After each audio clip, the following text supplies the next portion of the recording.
Hello students, welcome to my channel. मैं आलोक सिंह। आज मैं आपको बिहार बोर्ड 2023 केमिस्ट्री एग्जाम के लिए एक इम्पॉर्टेंट वीडियो बनाने वाला हूँ। ये वीडियो उनके लिए तो बहुत ही हेल्पफुल है जिन्हें केमिस्ट्री से बहुत डर लग रहा है कि पता नहीं एग्जाम में क्या होगा, पास हो पाएंगे कि नहीं हो पाएंगे। तो प्लीज़ जितने देर का वीडियो बनेगा आप आज एक बनाएंगे, कल बनाएंगे, 2 वीडियो बिल्कुल देख के जाइएगा। इतना तो गारंटी है कि आपके मार्क्स 70 में अगर बिल्कुल भी कुछ नहीं पड़ा है, ये 2 वीडियो बनाए आज और कल बनाएंगे, वो देख के जाएंगे, आपके मार्क्स 70 में, मतलब मैं 70 की बात करूँ कि 30 नंबर तो प्रैक्टिकल है, उस टाइप के 40 प्लस तो पक्का आ जाएगा। और जो लड़के मैंने पहले वीडियो डाल रखे हैं, स्टार्टिंग से एग्जाम के पॉइंट ऑफ व्यू से वीडियो बना रहे हैं, अगर पूरा देख के जाएंगे तो पेपर मेरा 70 आउट ऑफ 70 मैच करने की गारंटी है। ठीक है, ये वीडियो आप देख लेंगे। तो अभी मैं वीडियो से बनाऊंगा ऑब्जेक्टिव के लिए, क्योंकि देखिए किसी को थ्योरी याद करने का टाइम नहीं होगा, तो ऑब्जेक्टिव देख कर भी जाएंगे, कम से कम आपके 35 मार्क्स तो सिक्योर्ड हो जाएंगे। और कुछ क्वेश्चन यहाँ जो बताएंगे ना, कॉन्सेप्ट अगर ठीक ठाक समझ जाएंगे तो 2 मार्क्स वाले क्वेश्चन बन जाएंगे। तो इसलिए बोला कि 40 प्लस तो आने की संभावना एकदम 100% रहेगी। ठीक है, तो चलिए वीडियो को आगे बढ़ाते हैं, क्वेश्चन एक करके देख लेते हैं। ठीक है, वीडियो थोड़ा सा लेंदी होगा और ऑब्जेक्टिव वाले पोर्शन में क्लियर करेंगे कि सब्जेक्टिव के मैं इंपॉर्टेंट क्वेश्चन बता सकता हूँ कि क्वेश्चन बन सकते हैं चैप्टर वाइज। तो फिलहाल ऑब्जेक्टिव पे फोकस करते हैं। ठीक है, पहला क्वेश्चन क्या लिख रहा है कि 96,500 कूलम विद्युत कॉपर सल्फेट के विलयन से मुक्त करता है। मतलब 96,500 कूलम का विद्युत यानी करंट पास कर रहे हैं कॉपर सल्फेट के सॉल्यूशन से, तो कितना ग्राम कॉपर बनेगा, या ये बोल लीजिए कि कैथोड पर कितना ग्राम कॉपर जाके डिपॉजिट होगा। आपके मन में सर कब कैथोड क्यों बोल रहे हैं, तो जी जो भी बच्चे फैराडे का फर्स्ट लॉ पढ़े होंगे ना, वो उनको अच्छी तरीके से पता होगा कि कैथोड मैंने क्यों बोला है, क्योंकि जब तक हम करंट पास करते रहते तब तक कैथोड पर जा करके द्रव्यमान इकट्ठा होता रहता है। ठीक है, तो चलिए क्वेश्चन को देखते हैं क्या है। 96,500 कूलम का विद्युत पास करेंगे तो कॉपर कितना जाके डिपॉजिट होगा, या कितना कॉपर मुक्त होगा। तो देखिए रिएक्शन को पहले क्वेश्चन को समझने से पहले रिएक्शन देख लिए। कॉपर सल्फेट एक तरह का नमक है, जैसे हम उसको जल में डालेंगे ना, यानी एक्वस में, तो Cu2 प्लस SO4 2- में टूट जाएगा। ठीक है, अब जैसा कि पता है Cu2 प्लस को कितने इलेक्ट्रॉन मिलेंगे कि कॉपर बन जाएगा, तो यहाँ मैंने लिख रखा है 2 मोल इलेक्ट्रॉन। कितने इलेक्ट्रॉन? 2 mole electron. बाबू 2 मोल का मतलब होता है 2 फैराडे, इसका थोड़ा सा ध्यान रखेंगे आप लोग। 2 मोल का मतलब होता है 2 फैराडे इलेक्ट्रॉन। तो सबको कॉपर का परमाणु मास, परमाणु भार या एटॉमिक मास पता होगा। कॉपर का एटॉमिक मास होता है 63.5 ग्राम, यानी कॉपर 2 मोल इलेक्ट्रॉन का, कॉपर 2 प्लस अगर 2 मोल इलेक्ट्रॉन को ले लेगा तो कॉपर बनाएगा। और एक कॉपर का जो एटॉमिक मास होता है वो होता है 63.5 ग्राम। कितना? 63.5 ग्राम। एक मोल कॉपर का जो एटॉमिक मास होता है वो 63.5 ग्राम होता है। जब हम 2 मोल इलेक्ट्रॉन मतलब 2 फराड, जब 2 फराडे इलेक्ट्रॉन देंगे तो 63.5 ग्राम कॉपर जाके बनेगा। तो एक फराडे में कितना होगा, तो 2 से भाग दे देंगे तो 63.5/2 यानी आ जाएगा 31.7 31.76 ग्राम बनेगा। अब एक बात ध्यान रखना, एक फराडे बराबर 96,500 कूलम होता है। कितना होता है? 96,500 कूलम। एक फराडे बराबर 96,500 कूलम होता है। इसका मतलब आपका आंसर आपको मिल गया होगा क्या, कि इतना कूलम चार्ज देंगे तो कॉपर कितना जाके कैथोड बनेगा, बताओ? 31.76 ग्राम आपके कॉपर कैथोड पर जाकर के डिपॉजिट होंगे। ठीक है, तो ये ऑब्जेक्टिव क्वेश्चन है एक्चुअली में, हो सकता है 2 मार्क्स में आए तो भी आपसे बन जाएगा। मैं सिर्फ आंसर बता रहा हूँ, ऑप्शन कुछ और हो सकते हैं, हम आपको सिर्फ आंसर बता रहे हैं। ठीक है, अब दूसरा क्वेश्चन देखेंगे धड़ाधड़ करके कि दूसरा क्वेश्चन क्या पूछ रहा है। पहला क्वेश्चन समझ में आ रहा है, इसका स्क्रीनशॉट ले लीजिए या याद करते चलिए। ठीक है,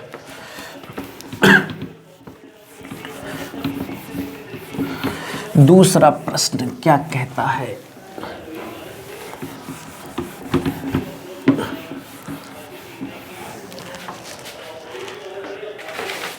देखिए दूसरा प्रश्न क्या कह रहा है कि इनमें से कौन हाइड्रोजन बंध नहीं बनाता। इनमें से कौन हाइड्रोजन बंध नहीं बनाता। क्वेश्चन सुन लीजिएगा, क्वेश्चन सुन लीजिए, ऑप्शन टिक करिएगा। इनमें से कौन हाइड्रोजन बंध नहीं बनाता। विच of the following which of the following not form hydrogen bond. Question समझ में, इनमें से, मैं हिंदी बोल रहा हूँ इंग्लिश लिख दे रहा हूँ, इनमें से कौन हाइड्रोजन बंध नहीं बनाता है? ऑप्शन देखिए क्या है, NH3, option B H2O, option C HCl, option D HF। Answer आप धड़ाधड़ बताते चलेगा कि इसका आंसर होगा क्या। जिसको नहीं पता एक बात बता दे पहले से कि बाबू, जब नाइट्रोजन, ऑक्सीजन और फ्लोरीन हाइड्रोजन से अभिक्रिया करते हैं ना, नाइट्रोजन, ऑक्सीजन और फ्लोरीन हाइड्रोजन से अभिक्रिया करते हैं तो हाइड्रोजन बॉन्ड का निर्माण करते हैं। कौन कौन सा? नाइट्रोजन, ऑक्सीजन और फ्लोरीन। किससे रिएक्शन करते हैं? तो हाइड्रोजन से। तो नाइट्रोजन हाइड्रोजन यहाँ दिख रहा है तो ये हाइड्रोजन बॉन्ड बनाएगा। ऑक्सीजन हाइड्रोजन दिख रहा है, ये भी हाइड्रोजन बॉन्ड बनाएगा। फ्लोरीन हाइड्रोजन दिख रहा है, यानी ये भी हाइड्रोजन बॉन्ड बनाएगा। सवाल क्या है कि इनमें से कौन हाइड्रोजन बॉन्ड नहीं बनाएगा? नहीं बनाएगा। तो इसका सही आंसर है HCl।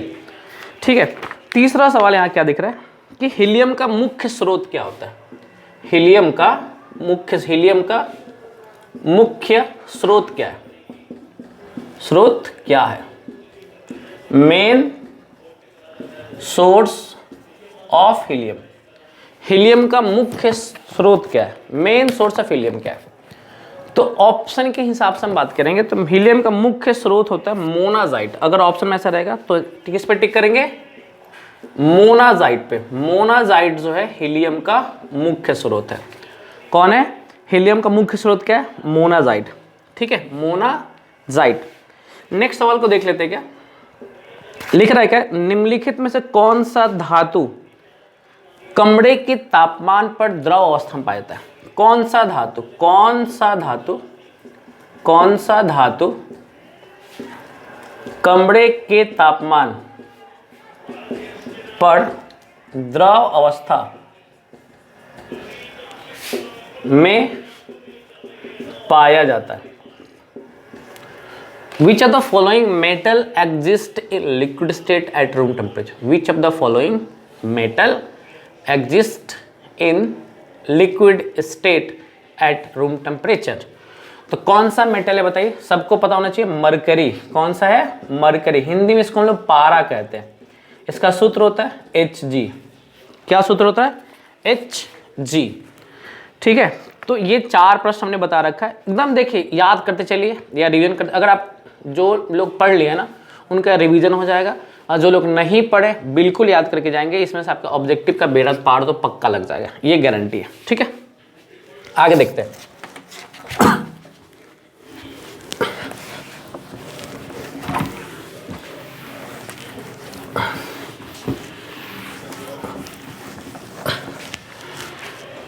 नेक्स्ट सवाल क्या पूछ रहा है कि इनमें से सबसे कम भास्मिक कौन है? इनमें से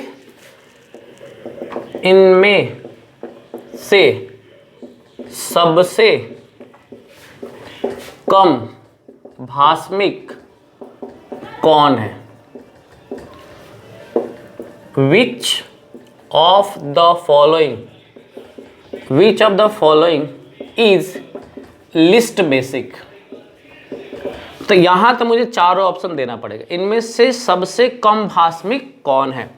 तो ऑप्शन है यहां पे NCl3, option B NBr3, option C Ni3, option D NF3। तो इसका सही आंसर है Ni3। अब आप कौन सर Ni3 क्यों है? तो एक देखिए, मैं डीपली नहीं जानना चाहता। Ni3 ना बैक बॉन्डिंग करता है। कौन सा बॉन्डिंग करता है? बैक बॉन्डिंग करता है। इसलिए Ni3 जो है लिस्ट बेसिक है। इसीलिए Ni3 क्या आपका लिस्ट बेसिक है। इसका थोड़ा सा ध्यान रखेंगे। देखिए बहुत सारे क्वेश्चन यहाँ पर रिपीटेड चल रहे होंगे, जो आप पढ़े भी होंगे, याद भी होगा, इसलिए ध्यान रखेंगे। NF3 पर टिक मत कर दीजिएगा। Ni3 जो लिस्ट बेसिक, क्योंकि उसके अंदर बैक बॉन्ड, उसके पीछे से बैक बॉन्डिंग हो जाता है। ठीक है, H2SO4 क्या है? अगला सवाल क्या है? H2SO4 है क्या?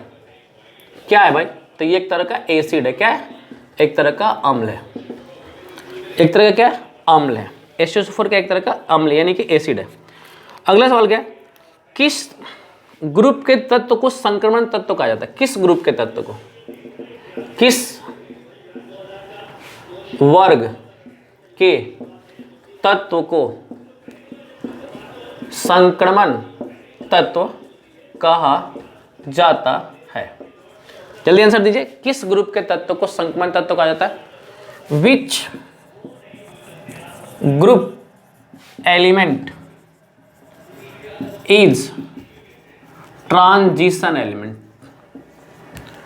मेरे क्वेश्चन लिख लेते आपको आंसर दे देना चाहिए था, आंसर बोल देना चाहिए था, कमेंट में धड़ाधड़ बता देना चाहिए था। आंसर क्या होगा बताओ? डी ब्लॉक एलिमेंट को, डी ब्लॉक एलिमेंट्स को, डी ब्लॉक एलिमेंट को हम लोग संक्रमण तत्व कहते हैं। एक बात आपको यहाँ पे एडिशनल बता देते हैं, आप तो याद करके चले गए कि किस ब्लॉक के एलिमेंट को संक्रमण कहते हैं, तो डी ब्लॉक। अगर आता है कि अंतड़ा संक्रमण तत्व किसको कहते हैं? अंतड़ा, अंतड़ा संक्रमण तत्व किसे कहते हैं? इंग्लिश में बोलते हैं inner transition, inner, inner transition element किसको कहते हैं? एफ ब्लॉक को, याद रखेंगे। इनर ट्रांजिशन एलिमेंट कहते हैं एफ ब्लॉक को। डी ब्लॉक को क्या कहते हैं? संक्रमण तत्व। कुछ बातें और बता दे एडिशनल, साइड में बता दे रहे हैं। ये भी क्वेश्चन पूछता है, एस कक्षक यानी कि एस ऑर्बिटल आकार कैसा होता है? गोलीय। कैसा आकार होता है? गोलीय। एस का आकार कैसा होता है? गोलीय यानी कि स्फेरिकल। कैसा? स्फेरिकल। पी का आकार कैसा होता है? डंबल। हिंदी इंग्लिश दोनों में डंबल कहते हैं। पी का आकार कैसा होता है? डंबल। डी का double dumbbell, double dumbbell. F का triple dumbbell, triple dumbbell, dumbbell. ठीक है, यहां से भी क्वेश्चन में संरचना कैसे? एस का कैसा होता है? गोलीय, इंग्लिश में बोलते हैं स्फेरिकल। कैसा होता है? स्फेरिकल। पी का डंबल, डी का डबल डंबल, एफ का ट्रिपल डंबल। ठीक है, तो ये भी क्वेश्चन आप पढ़ते चलेंगे। अगला सवाल क्या है? सल्फाइड अयस्क का सांद्रण किसके द्वारा किया जाता है? सल्फाइड अयस्क का सांद्रण किसके द्वारा किया जाता है? सल्फाइड अयस्क का सांद्रण किसके द्वारा किया जाता है? सल्फाइड अयस्क का सांद्रण which of the sulphide ore is concentrated by which of the following process? Sulphide ore is concentrated by which of the following process? Answer आपको अब तक कमेंट में लिख देना चाहिए धड़ाधड़, अगर आपका रिवीजन हो रहा होगा तो। सल्फाइड अयस्क का सांद्रण किसके द्वारा करते हैं? किसके द्वारा करते हैं बताओ? सल्फाइड अयस्क का सांद्रण किसके द्वारा करते हैं?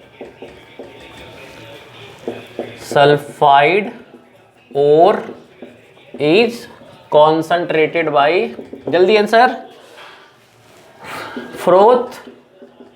Flotation, flotation process. हिंदी में फेन प्लावन विधि, फेन प्लावन विधि, फेन प्लावन विधि, फेन प्लावन विधि। कौन सा विधि है? किस प्रोसेस सल्फाइड और का साधन करते हैं बताओ? तो फेन प्लावन विधि। ठीक है, देखिए सोडियम किस वर्ग का तत्व है? सोडियम किस वर्ग का तत्व बताइए? सोडियम किस वर्ग का तत्व है? सोडियम किस ग्रुप का तत्व है? किस ग्रुप का एलिमेंट है सोडियम? सोडियम किस ग्रुप का एलिमेंट है भाई? तो ये आपका ग्रुप 1। किसका है? ग्रुप 1 का तत्व। किस ग्रुप का एलिमेंट बताओ? ग्रुप, इसको पता क्या बोलते हैं? ग्रुप 1 को हम लोग क्या कहते हैं? अल्कली मेटल कहते हैं। क्या कहते हैं? Alkali metal. याद रखिएगा, हिंदी में क्या बोलेंगे? क्षारीय धातु, क्षारीय धातु। याद रखिएगा, ग्रुप 1 को हम लोग क्या कहते हैं? क्षारीय धातु कहते हैं, अल्कली मेटल कहते हैं। सोडियम उसी फैमिली का है। नेक्स्ट सवाल क्या है? भूपट्टी में सर्वाधिक मात्रा में पाया जाने वाला तत्व। भूपट्टी में सर्वाधिक मात्रा में पाया जाने वाला तत्व। Most abundant element in the earth crust, भू पट्टी में सर्वाधिक मात्रा में पाया जाने वाला तत्व। मैं यहां पे आंसर को थोड़ा सा क्लैरिफाई करूंगा। टिक करने से पहले बाबू क्वेश्चन को समझ जाना क्या कह रहा है। देखिए, अगर तत्व के हिसाब से आंसर टिक करना है, यानी कि एलिमेंट के हिसाब से, एलिमेंट के हिसाब से टिक करना है, तो पृथ्वी, भूपट्टी मतलब पृथ्वी के अंदर सबसे अधिक मात्रा में कौन सा तत्व है बता दे रहा आपको, तो वो है ऑक्सीजन। 43.34 या 4% के आसपास है। उसके बाद नंबर आता है सिलिकॉन का, और तब आता है एल्युमिनियम का।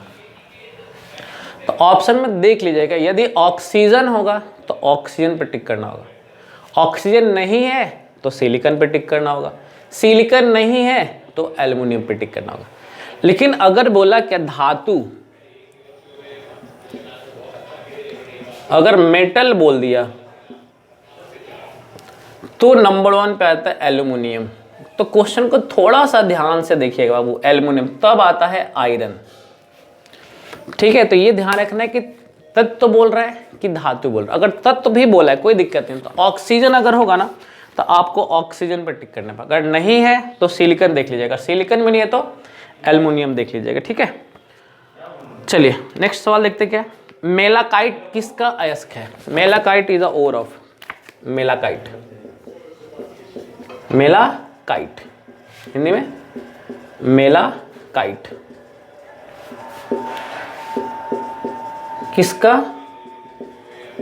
अयस्क है? किसका अयस्क है मेलाकाइट? ओर ऑफ, कमेंट में बताएंगे फटाफट, मेलाकाइट किसका ओर है बताओ। मेलाकाइट ये ओर ऑफ कॉपर, किसका अयस्क है बताओ? कॉपर, कॉपर, कॉपर का अयस्क है बाबू। देखिए, जो लोग ऑनलाइन उसको बता दें, जो लोग वीडियो देख रहे हैं उसके लिए इंपॉर्टेंट बात, यहाँ पे एक फेमस क्वेश्चन बताओ 2 मार्क्स के लिए। मैं बोला था 2 मार्क्स भी क्लियर करते चलेंगे। 2 मार्क्स में क्या पूछता है कि कॉपर के 2 मुख्य अयस्क के नाम लिखे, यानी कि write the 2 important ore of copper. Copper के 2 मुख्य अयस्क, तो एक तो बिहार बोर्ड का एकदम प्रिय क्वेश्चन है कॉपर पाइराइट। क्या है? Copper pyrite, copper pyrite.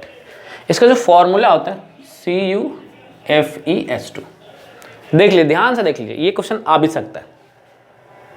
ठीक है, और क्या बोल सकते? कॉपर ग्लैंस, 2 बोला है ना, तो कॉपर पाइराइट लिख लीजिएगा, कॉपर ग्लैंस लिख लीजिएगा। ठीक है, तो ये इंपॉर्टेंट है, 2 पूछता है 2 मार्क्स में।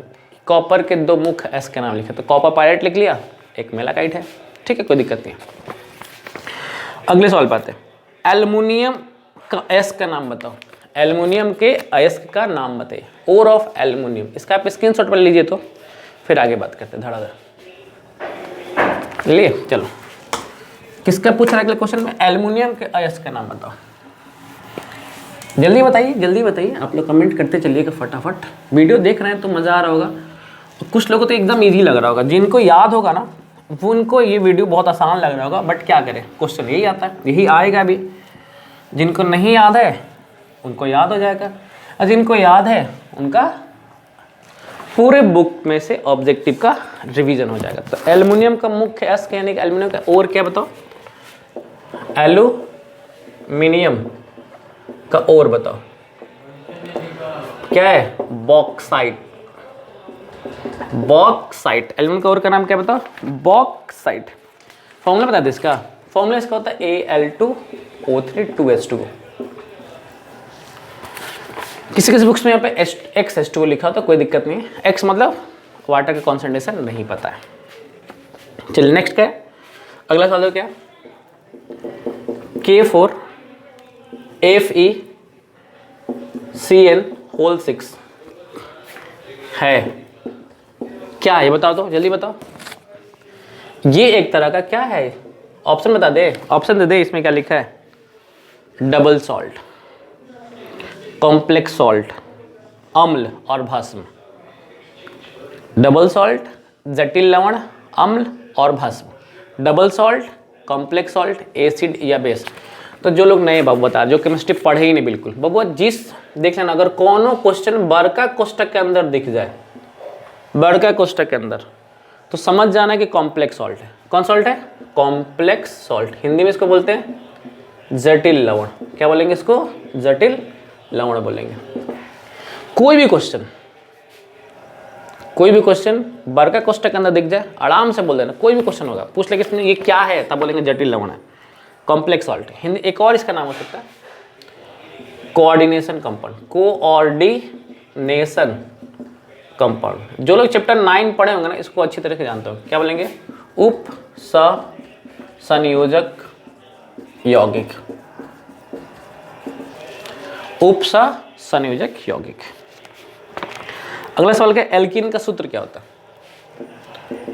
एल्कीन का सूत्र क्या होगा बताओ? CnH2n। अगर अल्काइन का पूछ लेता, अब आया है तो बता ही देते हैं, CnH2n-2। अगर अल्केन का पूछ लेता तो CnH2n+2।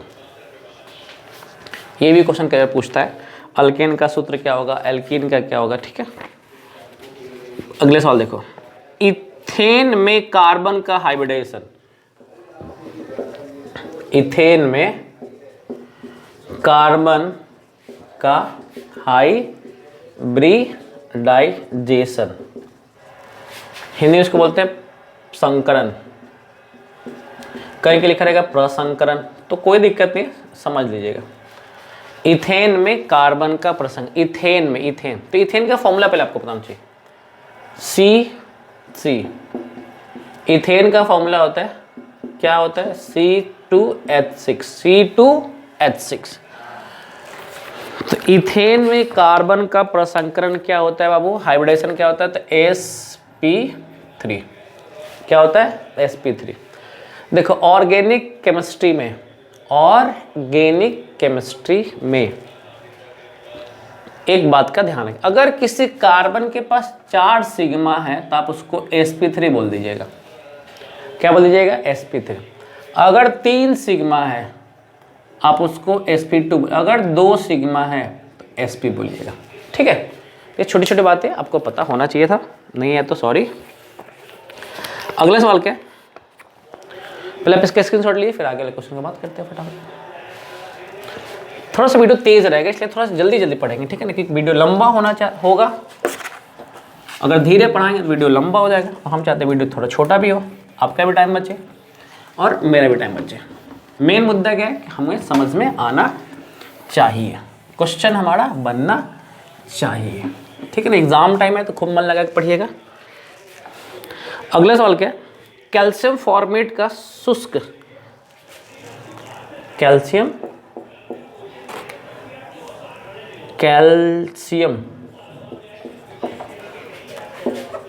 फॉर्मेट का शुष्क स्वरण देता है, ये तरह है, dry distillation of calcium formate gives.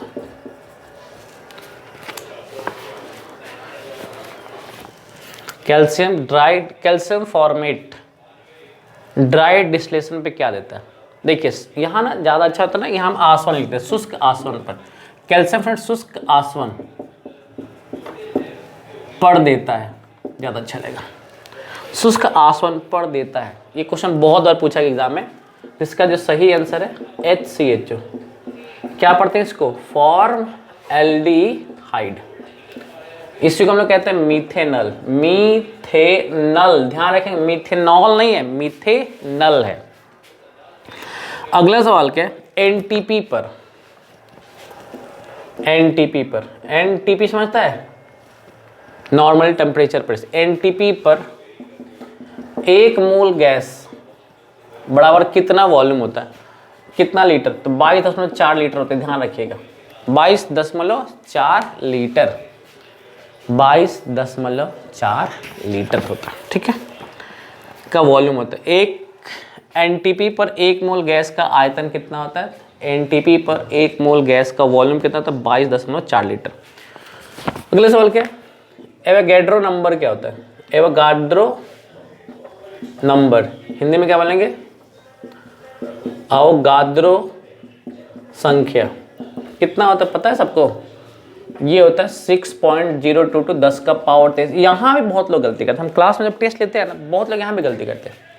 कोई कहा कि -23 मार जाता है, कोई 22 मार जाता है। तो देखना 6.02 to 10 का पावर 23 है, 10 का पावर 23 है, ठीक है। चलो एक बात यहाँ पर और याद कर लेना कि 1 फराडे बराबर कितना होता है? 1 फराडे, तो 1 फराडे बराबर होता है 96,500 कूलम। 96,500 कूलम। ये भी क्वेश्चन कहीं पूछा है कि 1 फराडे बराबर कितना होता है। चलिए नेक्स्ट सवाल क्या है? इथाइन में पाई बॉन्ड की संख्या कितनी? इथाइन में, किसमें? इथाइन में पाई बॉन्ड की संख्या। इथाइन में पाई बॉन्ड की संख्या कितना होता है? तो पहले तो आप इथाइन का फॉर्मूला जानो। इथाइन का फॉर्मूला क्या होता है? C2H2 होता है। क्या होता है? C2H2। इसको हम लोग एसिटिलीन भी कहते हैं, एसिटिलीन भी कहते हैं। क्या कहते हैं इसको? एसिटिलीन कहते हैं। इथाइन का दूसरा नाम क्या है? एसिटिलीन। तो इसका स्ट्रक्चर पहले देख लो, वही स्टूडेंट्स का आंसर दे पाएगा जिसको इसका स्ट्रक्चर पता हो। ये है स्ट्रक्चर इसका। पाई बॉन्ड की संख्या पूछे ना, तो जहां सिंगल बॉन्ड होता है वो सिग्मा है, और जहां डबल होगा तो 1 सिग्मा 1 पाई होगा, और जहां ट्रिपल होगा 1 सिग्मा 2 पाई होगा। तो यहाँ आप देखेंगे तो 1 सिग्मा और 2 पाई है। तो पाई बॉन्ड की संख्या कितनी है? 2। अगर आपसे पूछता है कि सिग्मा बॉन्ड की संख्या कितनी है, तो 3। कैसे? तो 1 2 3, तो सिग्मा बॉन्ड कितना है? 3 है। अगर सवाल ये पूछता है कि इथाइन में कार्बन का प्रसंकरण कितना है, यानी कार्बन का हाइब्रिडाइजेशन कितना है, तो sp। देखिए अभी ना आपसे बताया था, अगर किसी कार्बन पर 4 सिग्मा है तो sp3, 3 होगा तो sp2, 2 होगा तो sp। तो इस कार्बन के पास 2 सिग्मा, 1 और 1 2, तो इसका sp और इसका भी कैसा है? sp, ठीक है। डिवीजन। अच्छा, कभी अगर पूछ लिया कि इथाइन में सिग्मा और पाई का रेशियो कितना, सिग्मा और पाई का, तो 3:2। अगर पूछेगा पाई और सिग्मा का रेशियो क्या है, तो 2:3। तो थोड़ा सा ना क्वेश्चन को ध्यान से सुन लेना, समझ लेना, तब टिक आउट करना, ठीक है। चलिए आप इसका स्क्रीनशॉट लीजिए, फिर आगे बात करते हैं।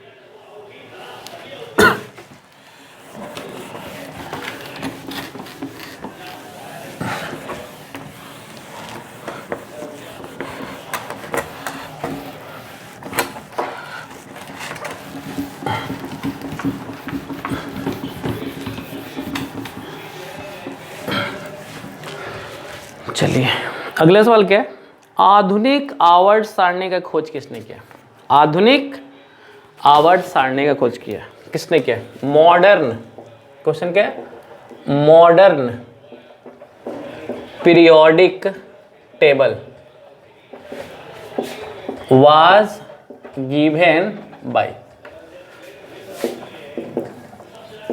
आधुनिक आवर्त सारणी किसके द्वारा दिया गया? किसके द्वारा खोजा गया है?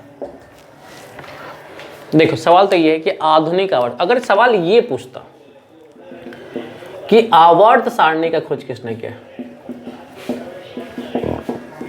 खोज किसने किया,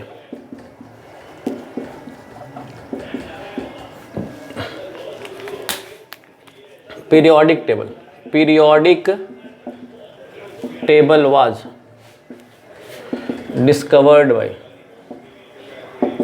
सवाल को ना ध्यान से सुनेंगे, आधुनिक और आधुनिक आवर्त सारणी या आवर्त सारणी। तो बाबू पहले तो इसको समझो, आवर्त सारणी का खोज किया था मेंडलीफ ने। किसने? मेंडलीफ। ये क्लास 10th के बुक में भी था, क्लास 11th के बुक में था। तो ये थोड़ा सा क्या नाम है इसका? इसका पूरा नाम था डेमेट्री मेंडलीफ। डी मेंडलीफ कर लेते हैं, डी मेंडलीफ, मेंडलीफ।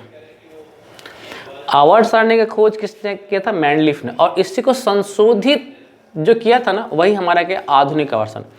तो इसका जो संशोधन किया किसी बुक्स में हेनरी मोजले मिलता है, मोजले, और कहीं मिलता है नील बोर। तो ऑप्शन में इन दोनों को देख लीजिएगा, हेनरी मोजले या नील बोर को देख लीजिएगा, ठीक है। अगर दोनों ऑप्शन में है तो आपको हेनरी मोजले करना, क्योंकि हेनरी मोजले ने खोजा था, नील बोर को थोड़ा सा क्या कर रखा है, संशोधित कर देता है, ठीक है। ऑप्शन में दोनों को ध्यान में रखिएगा। अगला सवाल क्या है कि निम्नलिखित में से कौन अक्रिस्टलीय ठोस है? अक्रिस्टलीय ठोस, which of the following is an amorphous solid? Which of the following is a amorphous solid? amorphous solid, इनमें से कौन अक्रिस्टलीय ठोस है?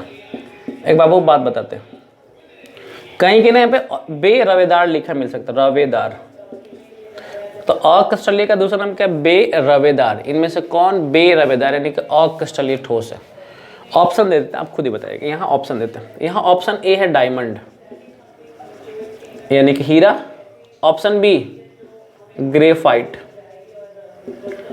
Option C common salt, Hindi इसके लिख लेते हैं साधारण लवण, ऑप्शन डी ग्लास।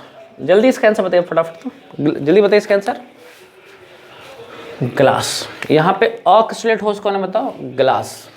क्या है? ग्लास। एक इंपॉर्टेंट बात आपको बता दें, बहुत इंपॉर्टेंट महत्वपूर्ण बात, इस टॉपिक पे आया है तो इसलिए बता देना बाबू। अगर क्वेश्चन में क्वार्ट्ज रहता है,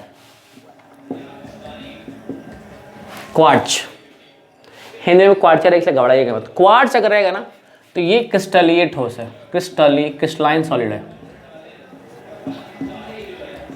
कैसा ठोस है? क्रिस्टलीय। अगर क्वेश्चन में आ गया क्वार्ट्ज ग्लास क्या है, क्वार्ट्ज ग्लास क्या है? क्वार्ट्ज क्या है? क्रिस्टलीय ठोस। क्वार्ट्ज ग्लास क्या है? एमॉर्फस सॉलिड, मतलब अक्रिस्टलीय ठोस। इसका थोड़ा सा आप लोग ध्यान रखें, क्वार्ट्ज क्या है तो क्रिस्टलाइन सॉलिड, क्वार्ट्ज ग्लास क्या है तो नॉन क्रिस्टलाइन सॉलिड या अक्रिस्टलीय ठोस है, ठीक है। तो थोड़ा सा इसका ध्यान रखेंगे, क्वेश्चन में क्या क्या बन रहा है, आसान चल रहा है, इसको थोड़ा सा ध्यान रखेंगे। हेनरी मोजले या नील बोर। आवर्त सारणी की खोज किसने किया? तो डी मेंडलीव, का नाम है दिमित्री मेंडलीव, और ये रसिया के साइंटिस्ट थे। कहाँ के थे? रसिया के साइंटिस्ट थे। आप इसका स्क्रीनशॉट लीजिए, फिर आगे बात करते हैं।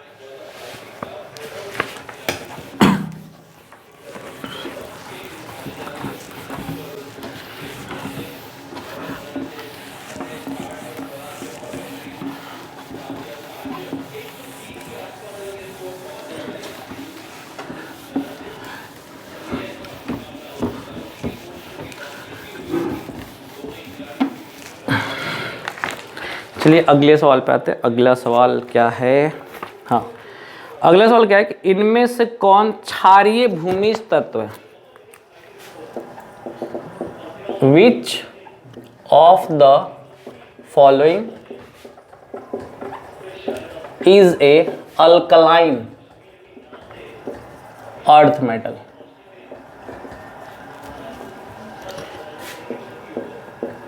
इनमें से कौन क्षारीय भूमिज तत्व है? तो सबको पता है कि इसके जगह पे क्या लिख सकते हैं? क्षारीय मृदा धातु। क्या लिख सकते हैं बताओ? क्षारीय मृदा धातु। कितने लोग ये पहले पता है कि क्षारीय मृदा धातु होता किस समूह को कहते हैं, किस वर्ग को हम लोग अल्कलाइन अर्थ मेटल कहते हैं? अल्कलाइन अर्थ मेटल किसको कहते हैं? तो आपको बता दें, इसका जो सही आंसर होगा ग्रुप 2 के तत्व होंगे। किसके होंगे? ग्रुप 2 के तत्व होते हैं। किस ग्रुप के? ग्रुप 2 के तत्व क्या होते हैं? क्षारीय मृदा धातु या अल्कलाइन अर्थ। इसमें आता कौन है? Beryllium, magnesium, calcium, strontium, barium, radium. और अपने आंसर देख लीजिएगा और टिक आउट कर लीजिएगा। किस में आंसर देखना है बताओ? ऑप्शन में देखिए इनमें से कोई है?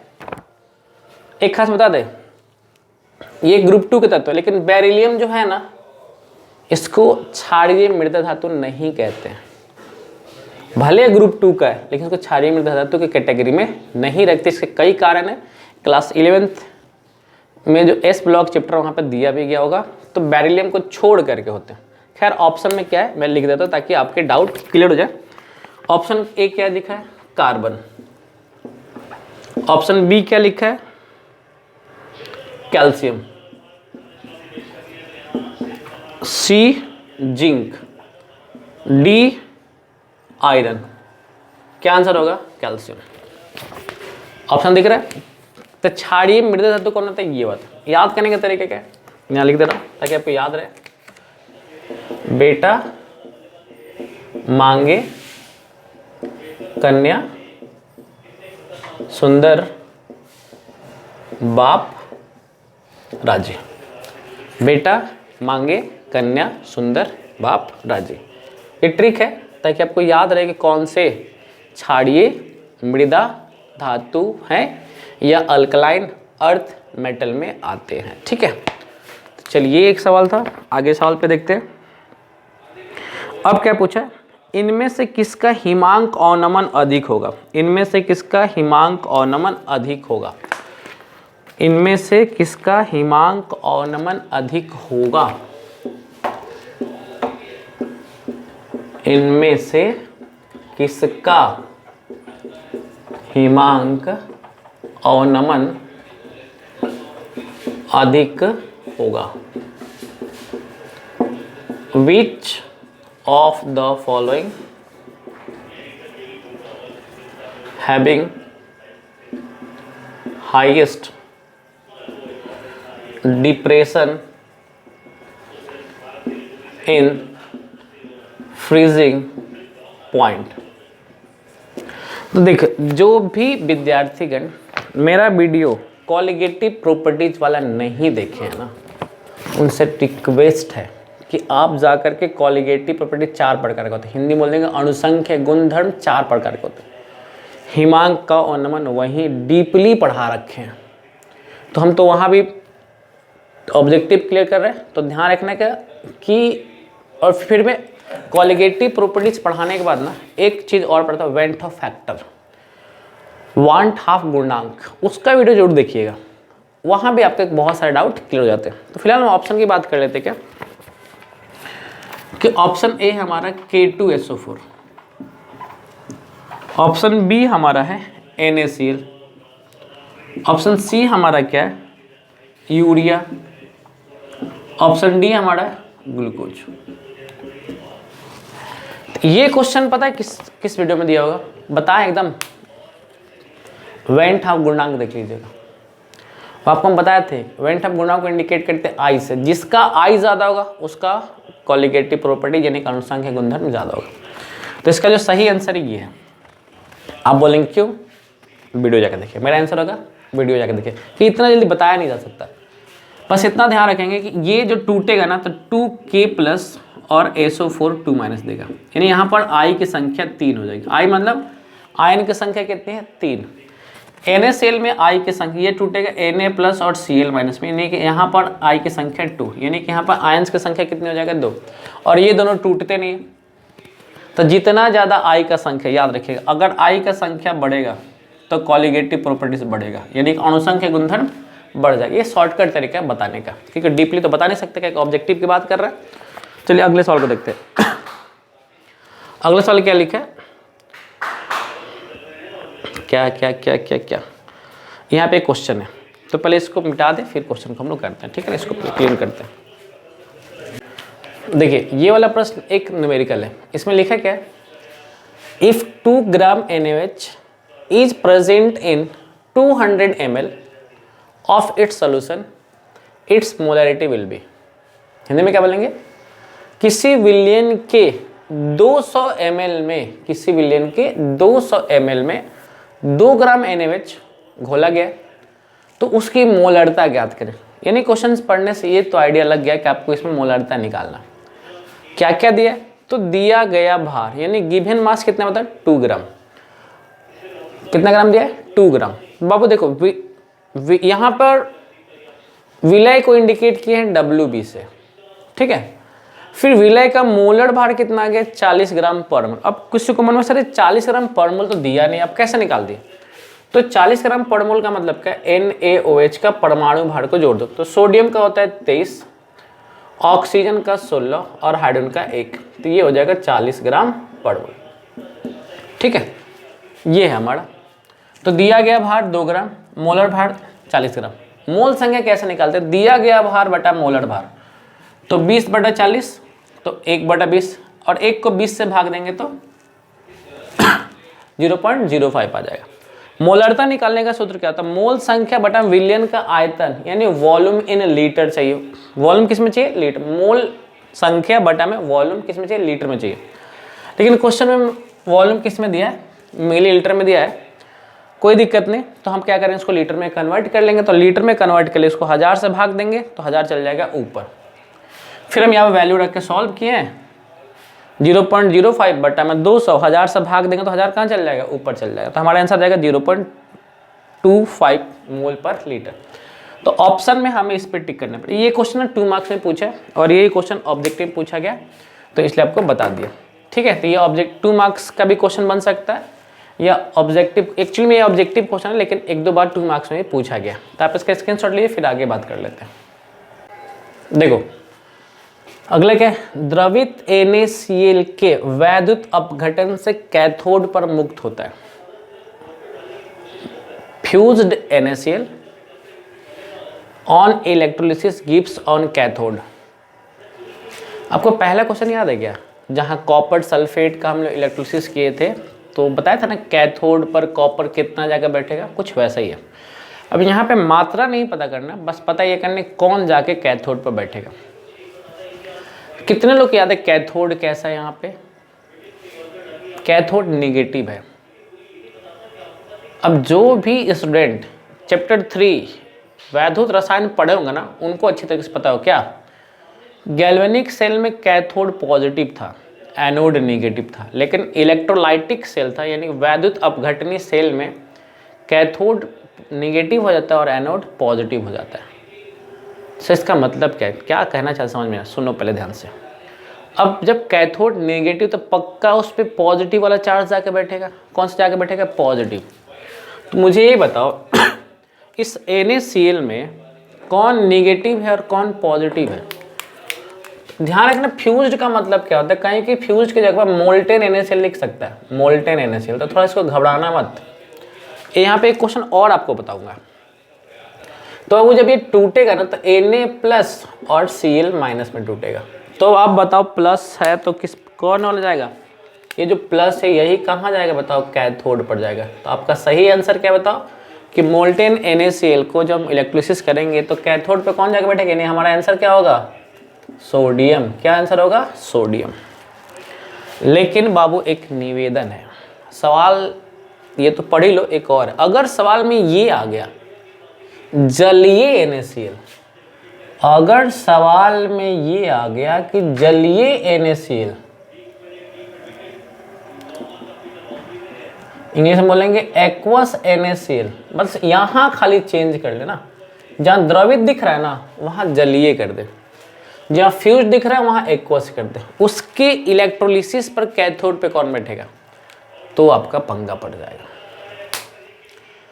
दोनों में अंतर समझा दे। द्रवित का NaCl का मतलब क्या है? यहाँ पे NaCl को इतना ना गर्म किया गया वो लिक्विड फॉर्म में आ गया। अब जलीय NaCl का मतलब क्या होता है? कि पानी में NaCl को डाला गया। दोनों में ये अंतर है। मोल्टेन NaCl का मतलब क्या है? कि NaCl को इतना गर्म करो वो लिक्विड फॉर्म में आ जाए, यानी द्रव फॉर्म में आ जाए, और तब उसका इलेक्ट्रोलिसिस करो, तब उसमें विद्युत पास करो, तब पता करना कैथोड पे कौन जाके बैठेगा। ठीक है। लेकिन अब बोलेगा जलीय NaCl, एक्वस NaCl, इसका मतलब क्या है कि जब पानी में NaCl को डालेंगे तो NaCl के अलावा H2O भी होगा, और उसका जब इलेक्ट्रोलिसिस करते हैं तो उसका आंसर क्या बताए? उसके आंसर को समझेंगे। वहां कैथोड पर बैठता है हाइड्रोजन, एनोड पर बैठता है क्लोरीन, और सॉल्यूशन में बच जाता है NaOH। इसका ध्यान रखेंगे, इसका आंसर है। अब यहाँ कैथोड पे क्लोरीन बैठा है तो कैथोड पर सोडियम बैठा है तो एनोड पर क्लोरीन बैठेगा।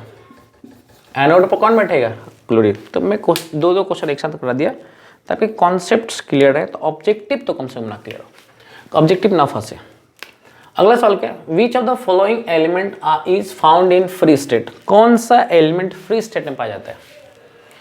निम्नलिखित में से कौन सी धातु प्रकृति में मुक्त, यहाँ पे एलिमेंट ना करके मेटल करना चाहिए था, सॉरी, कौन सी धातु प्रकृति में मुक्त अवस्था में पाई थी? मुक्त मतलब फ्री स्टेट में।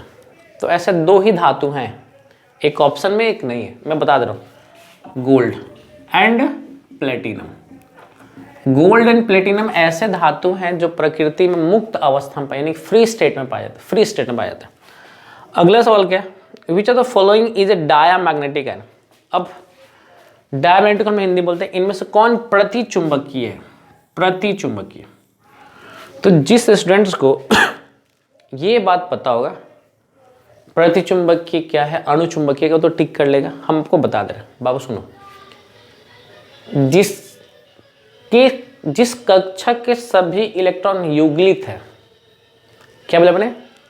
जिस कक्षा के सभी इलेक्ट्रॉन पेयर्ड है, पेयर्ड, जिस ऑर्बिटल के सभी इलेक्ट्रॉन पेयर्ड है उसको डायामैग्नेटिक कहते हैं, प्रतिचुंबकीय कहते हैं।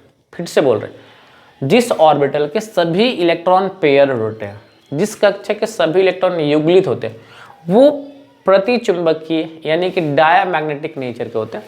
तो अगर आप इन सब का इलेक्ट्रॉनिक विन्यास लिखने जाओगे ना, तो ये एक ऐसा तत्व है जिसके सभी इलेक्ट्रॉन क्या होंगे? युगलित होंगे, यानी Zn2+। अब आप विन्यास लिखना आना चाहिए, ये मैं यहाँ नहीं बताने वाला हूँ। अगला सवाल क्या है कि Na2 सोडियम ऑक्साइड, Na2 का समन्वय संख्या यानी कि कोऑर्डिनेशन में कितना होता है? तो 4 होता है, याद रखिएगा, ये भी बहुत बड़ा एग्जाम पूछा गया। Na2 का समन्वय संख्या कितना होता है? कितना होता है? तो 4 होता है, ठीक है। चलिए आप इसके स्क्रीनशॉट लीजिए, फिर आगे बात करते हैं धड़ा धड़ा। अगले क्वेश्चन को देखो, लिखेगा which of the following is a lyophilic colloid? इनमें से द्रव रागी कोलाइड कौन है? एक क्वेश्चन कई बार पूछा गया। द्रव रागी समझते क्या होता है? जो आसानी से द्रव में घुल जाए। तो इसका जो सही आंसर है वो है गम। गम जो है एक तरह का द्रव रागी कोलाइड है। अगला सवाल क्या है? स्ट्रॉन्गेस्ट ऑक्सीडाइजिंग एजेंट, प्रबल ऑक्सीकारक कौन है? प्रबल ऑक्सीकारक कौन है? तो फ्लोरीन। अगर सवाल ये पूछ लेता है कि प्रबल अवकारक कौन है, यानी कि रिड्यूसिंग एजेंट,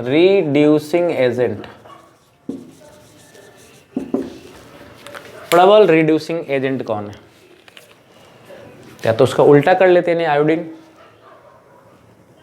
ठीक है, क्या हो जाता? लेकिन हम आपको बता रहे हैं कि जब भी सवाल ये पूछेगा ना प्रबल अवकारक कौन है, रिड्यूसिंग, तो वहां पे ऑप्शन लिथियम जरूर होगा। ये पूरे पीरियोडिक टेबल का स्ट्रॉन्गेस्ट रिड्यूसिंग एजेंट है, ये याद कर लीजिएगा।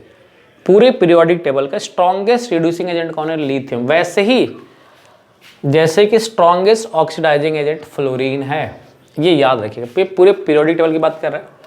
नेक्स्ट सवाल क्या? हाईएस्ट आयोनाइजेशन पोटेंशियल, यानी कि यहाँ आपसे आयनन विभव किसका सबसे अधिक है बता दे रहे हैं। तो जिनको ये ज्ञान होगा ना कि आवर्त सारणी में बाएं से दाएं जाने पर, पीरियोडिक टेबल में बाएं से दाएं जाने पर आयोनाइजेशन पोटेंशियल बढ़ता है, तो ये वर्ग 13 में आता है, ये 15 में आता है, ये 14 में आता है और 2 में आता है। तो सही आंसर क्या बताओ? फॉस्फोरस। आवर्त श्रेणी में बाएं से दाएं जाने पर आयोनाइजेशन पोटेंशियल बढ़ता है, पीरियोडिक टेबल में बाएं से दाएं जाने पर आयोनाइजेशन पोटेंशियल यानी कि आयनन विभव बढ़ जाता है। अगला सवाल क्या? Which of the following is not an element of first row of transition element? First row of transition element में इनमें से कौन नहीं है?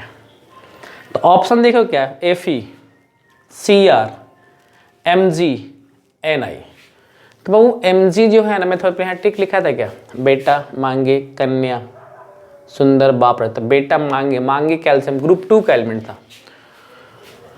इसका सही आंसर क्या? ग्रुप 2। ये S ब्लॉक का एलिमेंट है।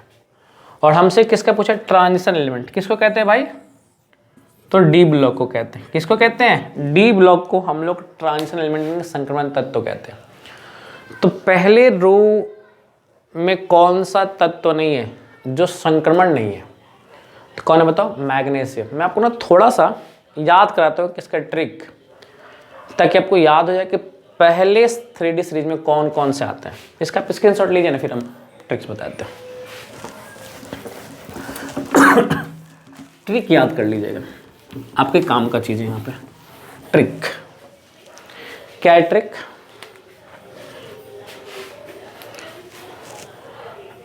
SC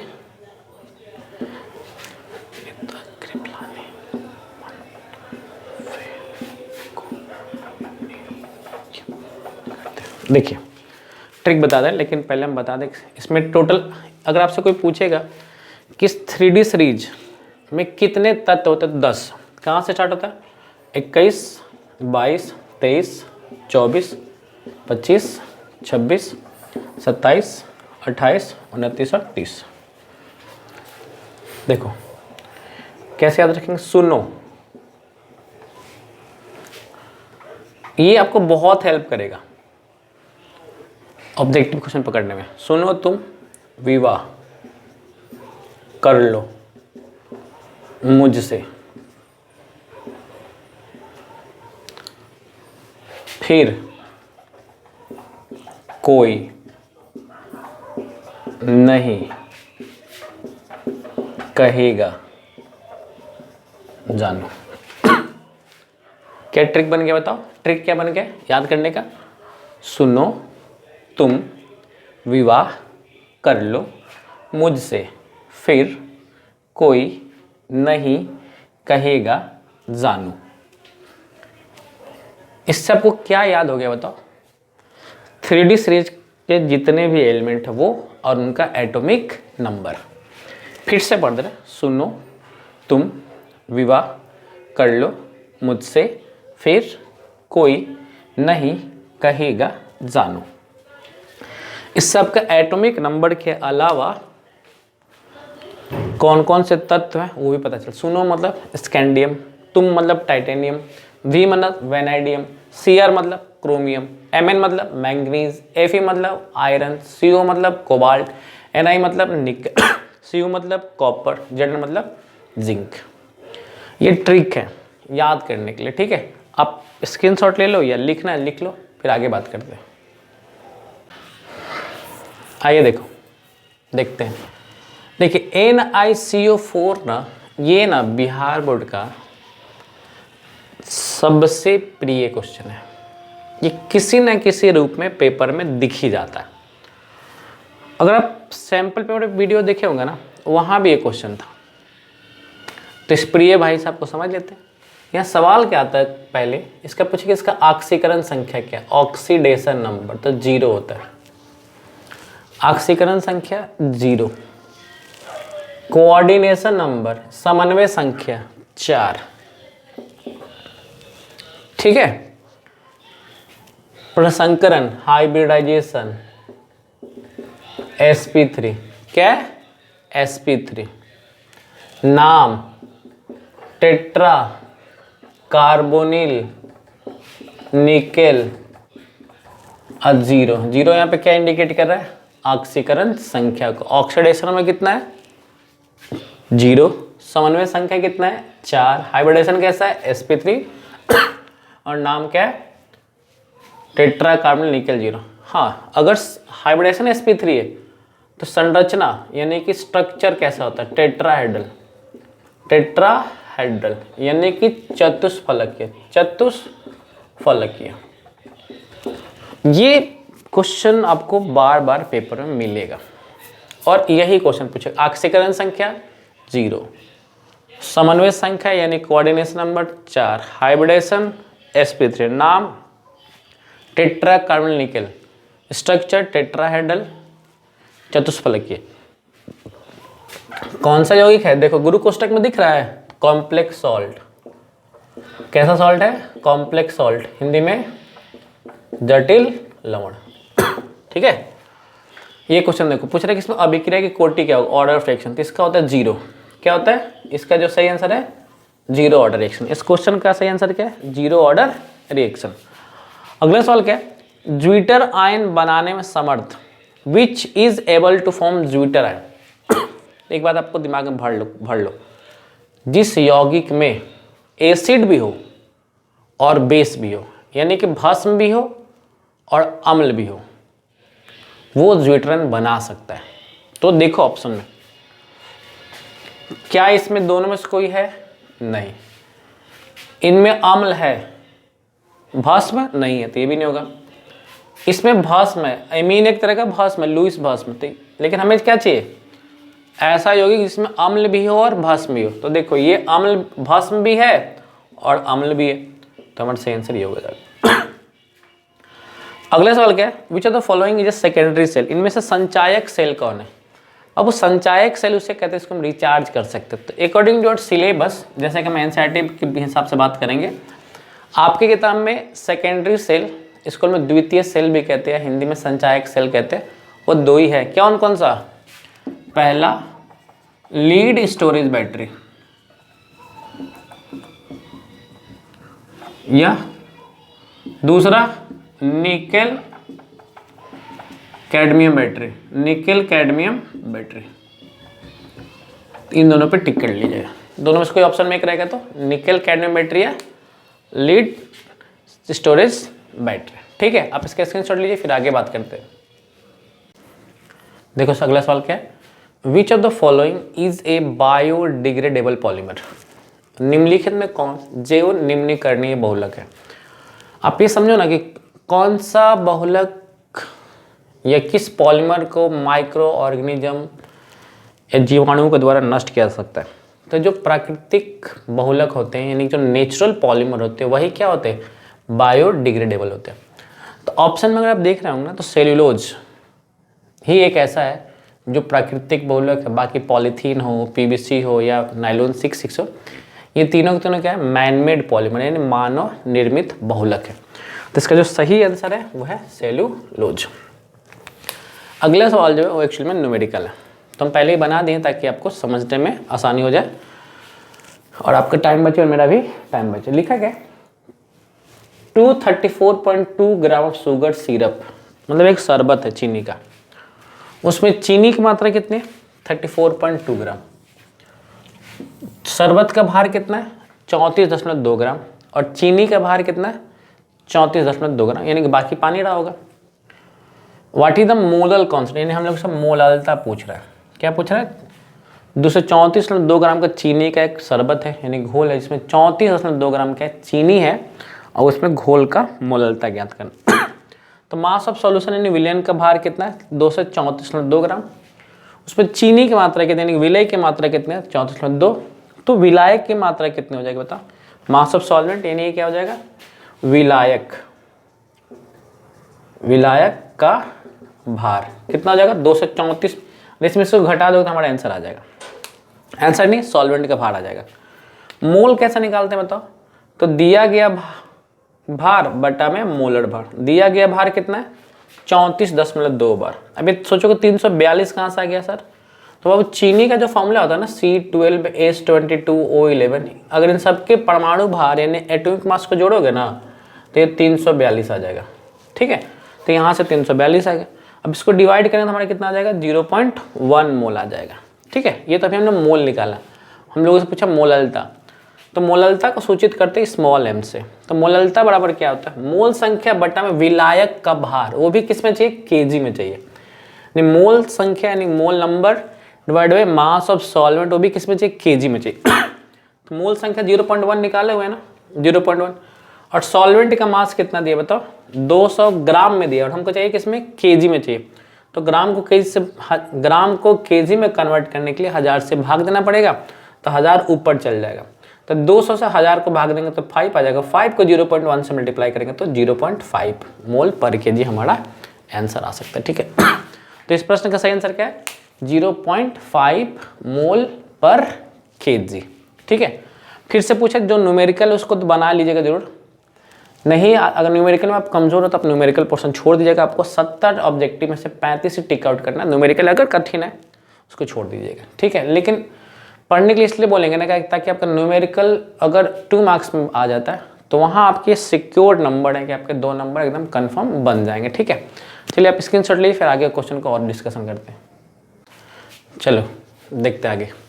अगले सवाल के, Faraday second law of electrolysis related to, Faraday का द्वितीय नियम किससे संबंधित है? तो फैराडे का द्वितीय नियम जो लोग पढ़ा होगा ना तो उसका फॉर्मूला बताते हैं। वो आता है क्या?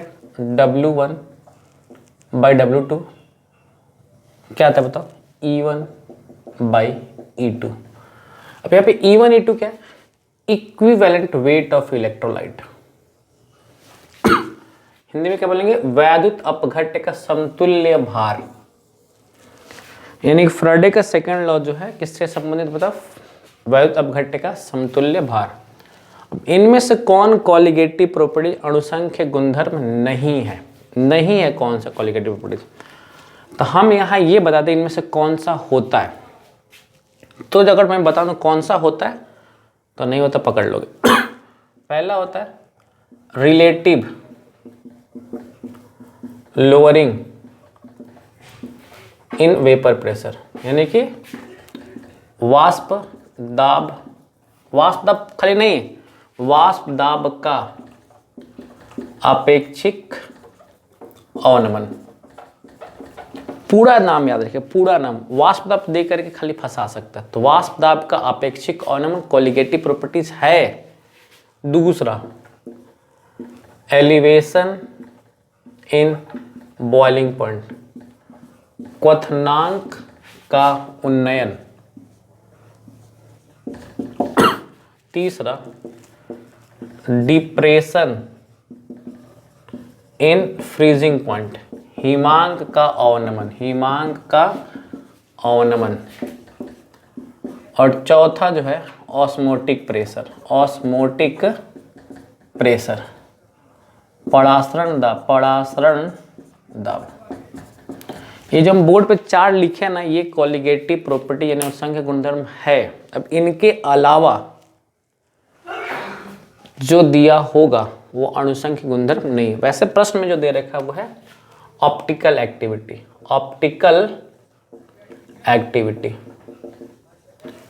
ये अणुसंख्य गुणधर्म नहीं है, ठीक है। ग्लूकोज में कितने कायरल कार्बन होते हैं? मैं आपको यहाँ पे 2 आंसर बताऊंगा। अगर ग्लूकोज का ओपन संरचना है, अगर ग्लूकोज का खुली संरचना, याद रखेंगे खुली संरचना है तो आंसर 4 होगा। अगर बंद संरचना है यानी साइक्लिक है तो आप टिक आउट करेंगे 5 पे। क्या बोला मैंने?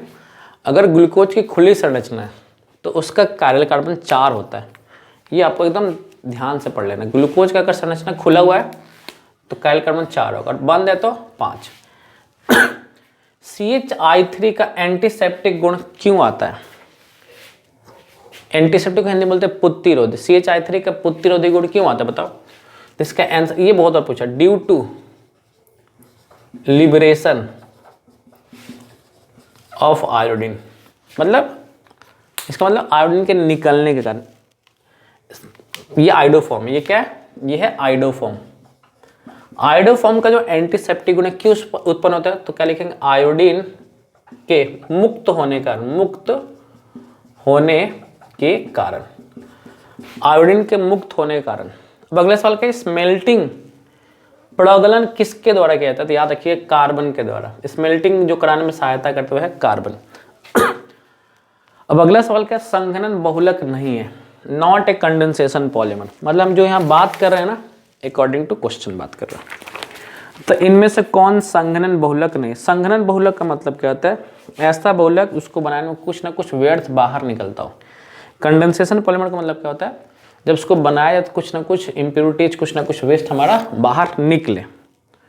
अब संघनन बहुलक नहीं, इसका मतलब क्या? एडिशन पॉलीमर होगा, यानी कि योगज बहुलक होगा। तो उसमें जो है सही आंसर PTEF,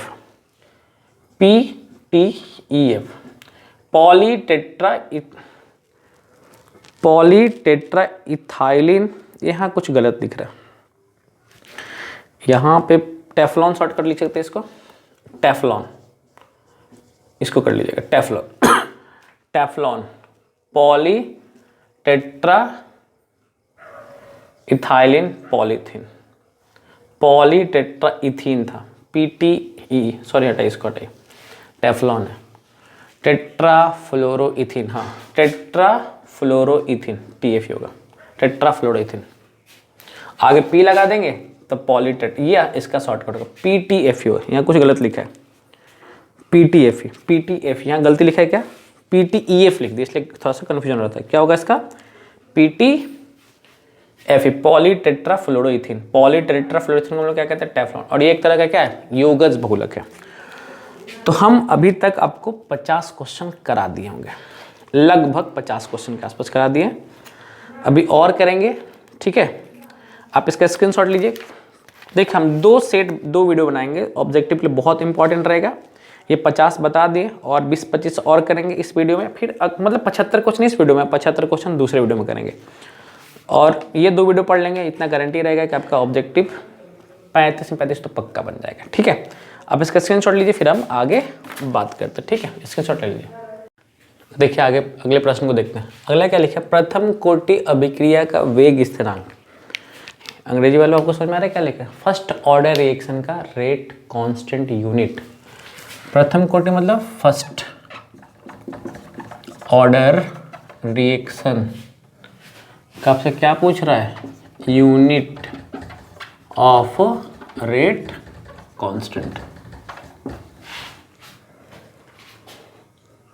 क्या होता है, क्या इसका आंसर है बताओ, टाइम इनवर्स। प्रथम कोटि अभिक्रिया क्या होता है, टाइम इनवर्स। जो लोग वीडियो नहीं देखें, केमिकल काइनेटिक्स का पार्ट 1 देख लीजिए, हम वीडियो डाले हुए, वहाँ पे प्रथम कोटि अभिक्रिया, शून्य कोटि अभिक्रिया, द्वितीय कोटि अभिक्रिया यानी कि 0 order reaction, first order reaction and second order reaction का यूनिट क्या होता है, कैसे निकालते हैं, हमने बता रखा है। आप वीडियो को देख लेंगे तो कंप्लीट पता चल जाएगा। तो फर्स्ट ऑर्डर रिएक्शन का जो यूनिट होता है वो होता है टाइम इनवर्स। क्या होता है, टाइम इनवर्स। अभी टाइम मिनट में हो सकता है, आवर में हो सकता है या सेकंड में हो सकता है, ये क्वेश्चन पे डिपेंड करेगा, ठीक है। अगला सवाल क्या है, H3PO3 है, कैसा एसिड है बताओ। तो मैं स्ट्रक्चर्स पढ़ा दे रहा हूँ। ये एक तरह का डाई बेसिक एसिड है। कैसा एसिड है बताओ, इस डाई बेसिक एसिड है। कैसा बेसिक एसिड है बताओ, तो डाई बेसिक एसिड है। हिंदी में क्या बोलेंगे, द्विभाषमिक अम्ल। इस पर टिक करें। क्वेश्चन में ये है कि H3PO3 किस तरह का एसिड है, तो डाई बेसिक एसिड है। कैसे एसिड है, डाई। मैंने यहाँ बता रखा है, आपको OH देख लेना। क्या देखना है, OH। देखो फॉर्मूला मैच कर रहा है कि नहीं कर रहा बताओ। H3 1 2 3 H दिख रहा, 3 O दिख रहा। तो H3PO3 क्या है, डाई बेसिक एसिड है। अयस्क में मौजूद अशुद्धियों को क्या कहते हैं, यानी कि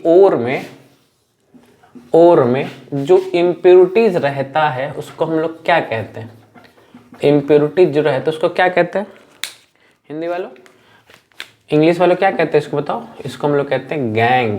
क्या कहते हैं इसको, गैंग कहते हैं, या अशुद्धि कहते हैं, अशुद्धियाँ कहते हैं, ठीक है। ओर में जो इम्प्योरिटीज रह जाता है उसको हम लोग गैंग कहते हैं। क्या कहते हैं, गैंग। निम्नलिखित में जो भी ऑप्शन दिया है उसमें बुखार को कम कौन करता है बताओ। बुखार को कम करने वाले को हम लोग कहते हैं एंटीपायरेटिक। क्या कहते हैं, एंटीपायरेटिक कहते हैं। हिंदी में आएगा ज्वर नासी। बुखार कम करने वाली दवा को हम लोग क्या कहते हैं, एंटीपायरेटिक या ज्वर नासी कहते हैं। अगला सवाल क्या है, कैप्रोलैक्टम किसका मोनोमर है। तो भाई कैप्रोलैक्टम नाइलोन 6 का मोनोमर है। किसका है, नाइलोन 6 के मोनोमर को हम लोग क्या कहते हैं, कैप्रोलैक्टम कहते हैं, कैप्रोलैक्टम। अब विच of the following not affected by temperature, ताप पर निर्भर कौन नहीं करता है। तो जो हम ऑप्शन बता दे रहे हैं, ताप पर निर्भर कौन नहीं करता, मोलैलिटी नहीं करता, मोलैलिटी नहीं करता। और कौन नहीं करता है, मोल फ्रैक्शन भी नहीं करता है। मोलैलिटी नहीं करता है, मोल फ्रैक्शन नहीं करता है, द्रव्यमान प्रतिशत नहीं करता है, ETC। ऑप्शन में ये तीन को पक्का रहेगा, जो तापमान पर निर्भर नहीं करता, तापमान पर निर्भर नहीं करता, ठीक है।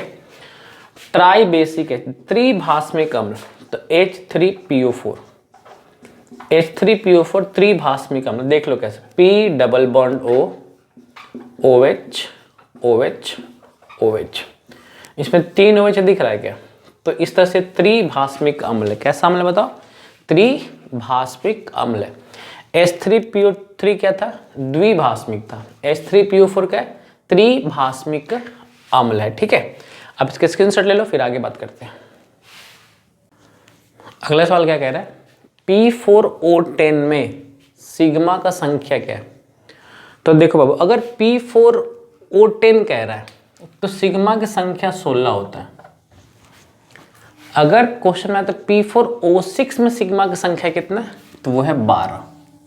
थोड़ा सा इसका ध्यान रखना, ठीक है। अगर पूछता P4 में कितना सिग्मा है, तो इसमें बोलना 6। फिर से बोल रहे हैं, P4O10 में सिग्मा है 12, O6 में है, P4O10 में 16 है, P4O6 में 12 है और P4 में 6 है, ठीक है। अगला सवाल क्या? सल्फर का अणु सूत्र यानी कि सल्फर का मॉलिक्यूलर फॉर्मूला क्या होगा? तो S8। थोड़ा सा ध्यान रखिएगा, सल्फर अगर जो लोग P ब्लॉक एलिमेंट पढ़े होंगे ना, तो ऑक्सीजन जो है वो डायटोमिक होता है।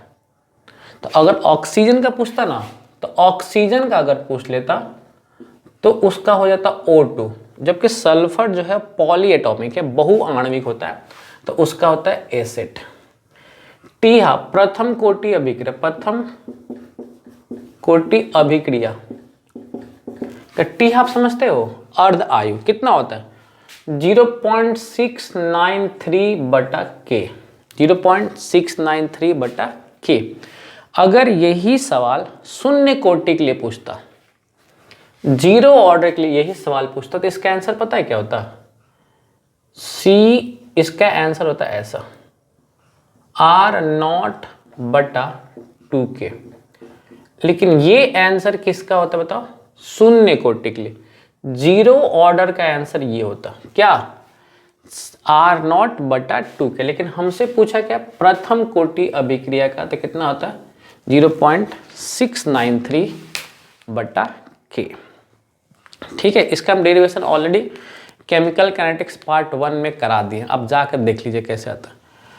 अब हमसे पूछा इलेक्ट्रॉनिक कन्फिग्रेशन यानी कि इलेक्ट्रॉनिक विन्यास, हम लोगों से पूछ रहे हैं इलेक्ट्रॉनिक विन्यास पता करना। किसका? तो पूछा तो एक का था, हमने 4 बता दिया। पूछा था क्षारीय धातु का विन्यास क्या होता है, तो हमने सब बता दिया। S ब्लॉक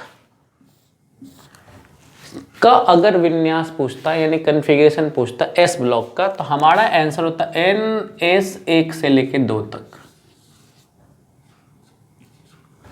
ठीक है। लेकिन एग्जाम में ज्यादातर पूछते क्षारीय धातु यानी अल्कली मेटल का विन्यास बताओ। किसका? अल्कली मेटल का, अल्कली मेटल का। तो ये होता है NS1। कितना होता है? NS1। अब अगर पूछता अल्कलाइन अर्थ मेटल का, अल्कलाइन अर्थ मेटल का, हिंदी में उसको पढ़ते हैं क्षारीय मृदा धातु, तो उसका होता है NS2। गौर से देख लो, NS2। और दोनों को मिला देंगे तो S ब्लॉक का हो जाएगा। P ब्लॉक का क्या होता है? NS2, NP1 से लेके 6 तक, ठीक है। D ब्लॉक का बहुत बार पूछा है, तो NS0 से 2 और N-1 D1 से लेके 10 तक, NS0 से 2, N-1 D1 से लेके 10 तक। F ब्लॉक का पूछेगा तो NS0 से 2, N-1 D0 से 1 और N-2 F1 से लेके 14। अब अगला सवाल क्या है कि कार्बन कार्बन के बीच के सिंगल बॉन्ड का लेंथ कितना, आबंध की लंबाई कितनी होती है?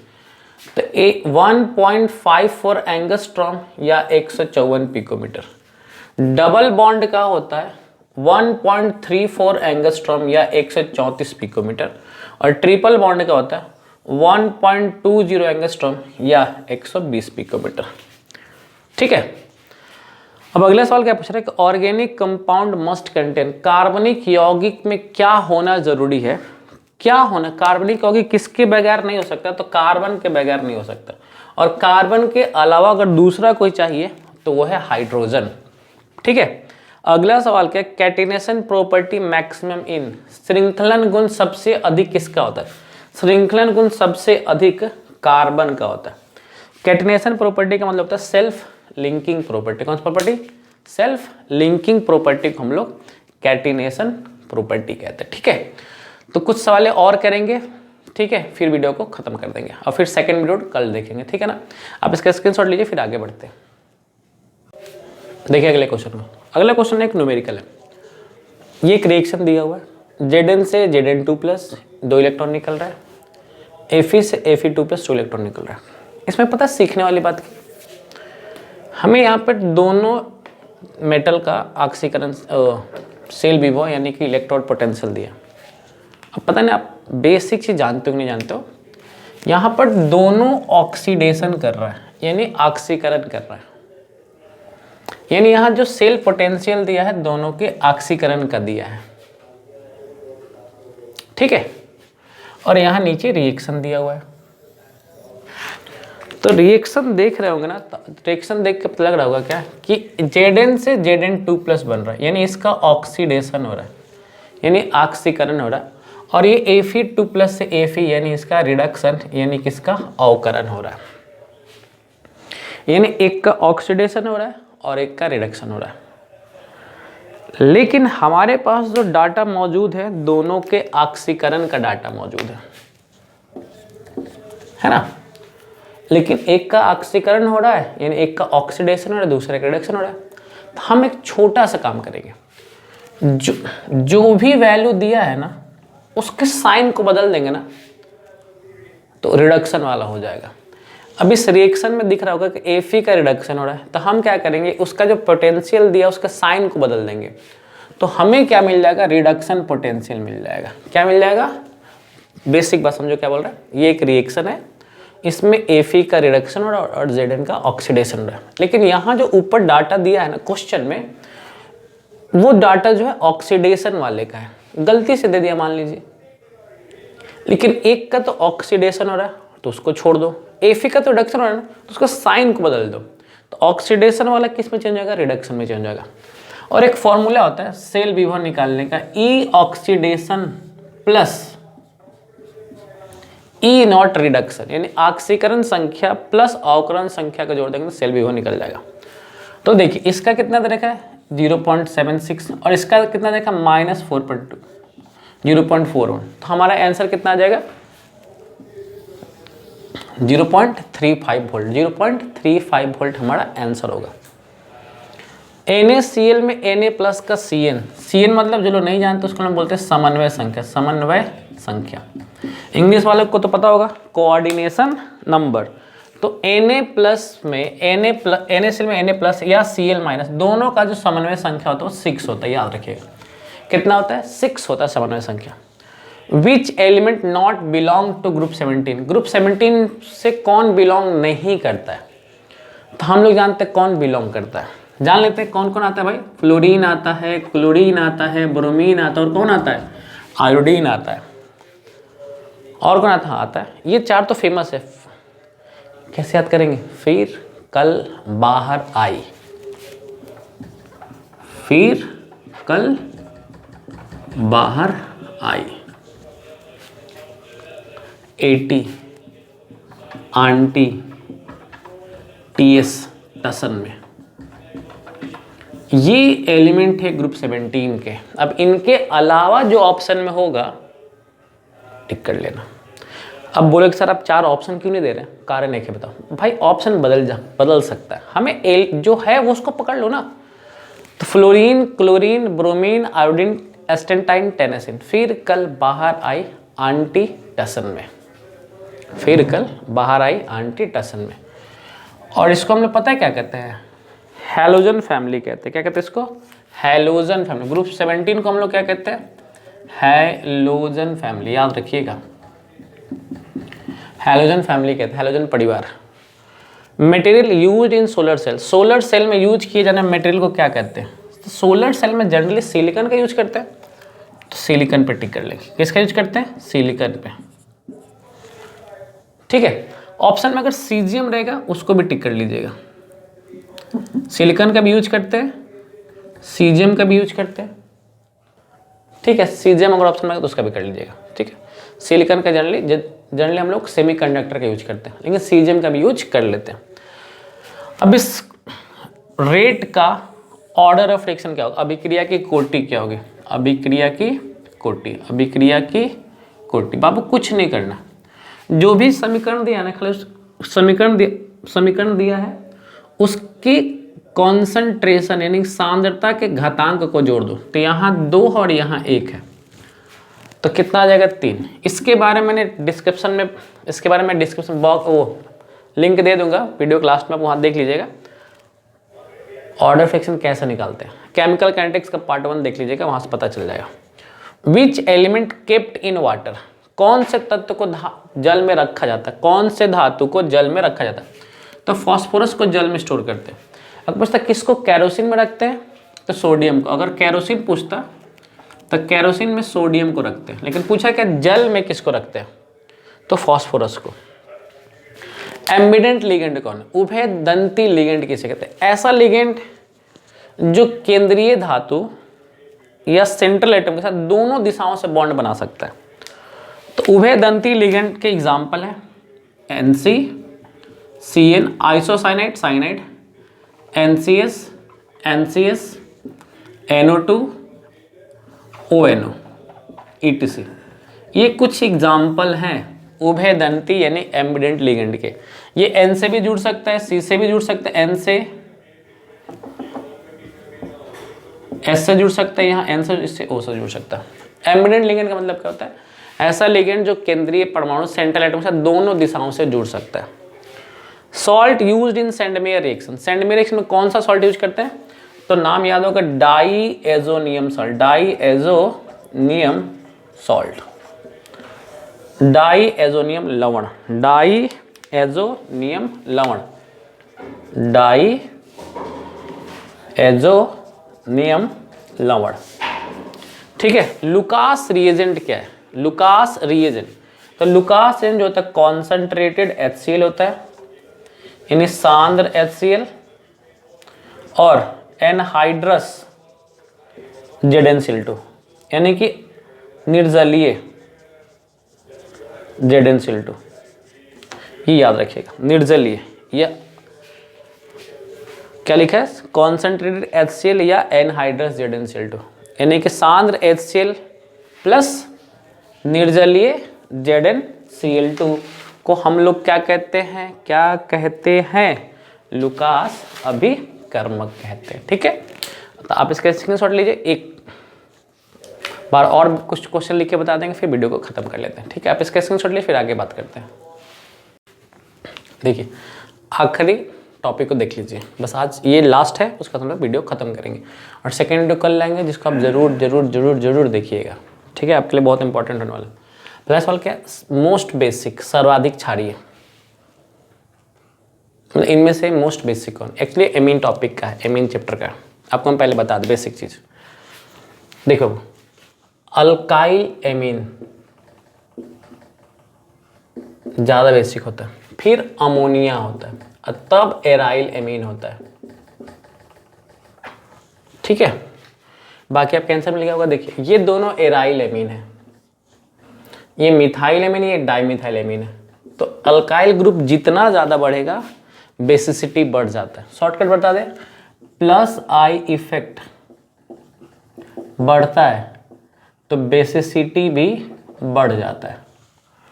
तो जितना, बस समझे ना, जितना ज़्यादा अल्काइल ग्रुप बढ़ेगा उतना ज़्यादा बेसिक नेचर बढ़ जाता है। बस विच इज कार्बो, इनमें से कार्बोहाइड्रेट कौन है? कार्बोहाइड्रेट कौन है?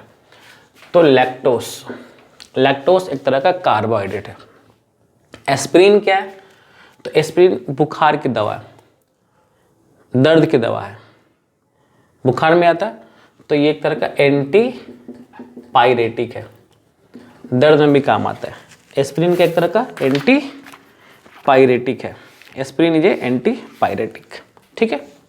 ऑप्शन पता क्या क्या दिया है, एंटीबायोटिक नहीं है, एंटीसेप्टिक नहीं है, एंटी पायरेटिक है, और चौथा ऑप्शन है none of these, antibiotic, anti pyretic, antiseptic और नॉन ऑफ, इनमें से हमको ढूंढना होगा तो क्या लिखेंगे, एंटी पायरेटिक। फिनॉल, फिनॉल का यूज कहाँ करते हैं, फिनॉल का यूज बेकेलाइट बनाने में करते हैं, क्या करते हैं, बेकेलाइट बनाने में करते हैं। लेकिन बेकेलाइट बनाता कौन है ये बता दें, बेकेलाइट बनाता है फिनॉल और फॉर्मेल्डिहाइड, फॉर्मेल्डिहाइड, बेकेलाइट बनाने का काम करता है फिनॉल और फॉर्मेल्डिहाइड करते हैं, याद रखिएगा, फिनॉल और फॉर्मेल्डिहाइड से बेकेलाइट बनाते हैं। सर बेकेलाइट क्या है, तो बेकेलाइट जैसे कि स्विचेज है ना, स्विचेज, कुकर का जो हैंडल होता है, सस्पेन का जो हैंडल होता है, वो बेकेलाइट का बना होता है। ये एक बहुत अच्छा बैड कंडक्टर होता है हीट का। मोलैलिटी का इकाई क्या होता है, तो मोल पर केजी, मोलैलिटी का जो यूनिट होता है वो होता है मोल पर केजी। अगर मोलैरिटी का पूछता, मोलैरिटी का पूछता तो होता मोल पर लीटर, मोलैलिटी का होता मोल पर केजी, मोलैरिटी का होता मोल पर लीटर। एग्जाम्पल ऑफ इलेक्ट्रोलाइट, वैद्युत अपघट्य का उदाहरण बताइए, मतलब उन चारों में से वैद्युत अपघट्य ढूंढना है। देखिए ये दोनों नहीं है, क्यों नहीं बताओ, क्योंकि दोनों कोवलेंट कंपाउंड है। वैद्युत अपघट्य कौन होता है, इलेक्ट्रोलाइट कौन होता है, आयनिक कंपाउंड, ये ऑर्गेनिक कंपाउंड है, ये भी नहीं, ये सोडियम एसीटेट है।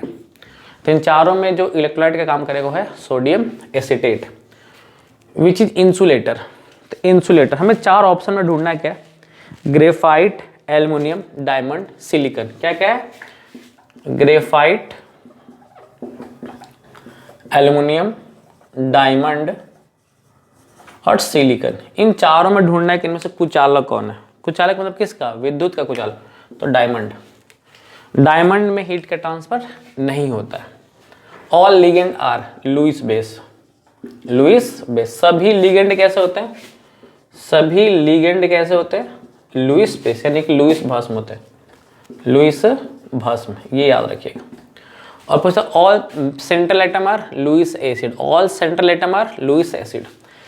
कायरल कार्बन फ्रक्टोज में सेम, अभी मैं थोड़ी देर पहले ना एक बताया था क्या, कि ग्लूकोज में कितने कायरल कार्बन होते हैं, तो मैं आपको दो आंसर बताया था। क्या, अगर खुली संरचना होगी तो कायरल कार्बन 4 होगा, और बंद होगा तो कितना होगा, 5। वैसे सेम क्वेश्चन यहाँ भी है, अगर खुली संरचना रही तो कायरल कार्बन होगा फ्रक्टोज का 3, ग्लूकोज का 4 था, इसका 3 होगा। अगर बंद रहा तो कायरल कार्बन हो जाएगा 4, एक बढ़ जाएगा, खुली में से एक बंद वाले में बढ़ जाता है। सेलेक्ट लाइम, बुझा हुआ चूना का सूत्र क्या होता है, बुझा हुआ चूना का सूत्र होता है CaOH का होल ट्वाइस। अगर पूछता क्विक लाइम तो उसका होता है CaO, इसको बोलते हैं बिना बुझा हुआ चूना, बिना बुझा हुआ चूना क्या होता है, CaO, CaO। स्लैग लैम्प का होता है CaOH का होल ट्वाइस, क्विक लैम्प का होता है CaO। तो आई होप हमने लगभग आपको इस वीडियो में 80 या 85 क्वेश्चन का हमने बता रखा है, जो कि एग्ज़ाम के पॉइंट ऑफ व्यू से 2023 में होने वाले एग्जाम के लिए बहुत बहुत बहुत इंपॉर्टेंट है। प्लीज़ पढ़ लीजिएगा, इसका दूसरा पार्ट कल बनाएंगे, उसको भी देख लीजिएगा, ठीक है। इतना गारंटी है कि आपका इसमें से 35 मार्क्स के क्वेश्चन बन जाएंगे ऑब्जेक्टिव वाले। 70 में आपको 35 बनाना है, 35 आने की पूरी संभावना है, ठीक है। एग्ज़ाम टाइम है, खूब मन लगा के पढ़िए, ठीक है। पहले से एग्ज़ाम के लिए बेस्ट ऑफ लक बोलते हैं। अगर कोई डाउट रहा तो मैसेज करिएगा, हम उस पर वीडियो ज़रूर बनाएंगे, ठीक है। इस पार्ट के बाद सेकंड पार्ट को देखना बिल्कुल नहीं भूलेंगे, ये प्रॉमिस कीजिएगा, ठीक है ना। चलिए मिलते हैं नेक्स्ट वीडियो में, bye bye, best of luck. Video अच्छा लगा होगा लाइक, शेयर एंड सब्सक्राइब, दोस्तों को भी बताइएगा वीडियो देखने के लिए। Bye bye.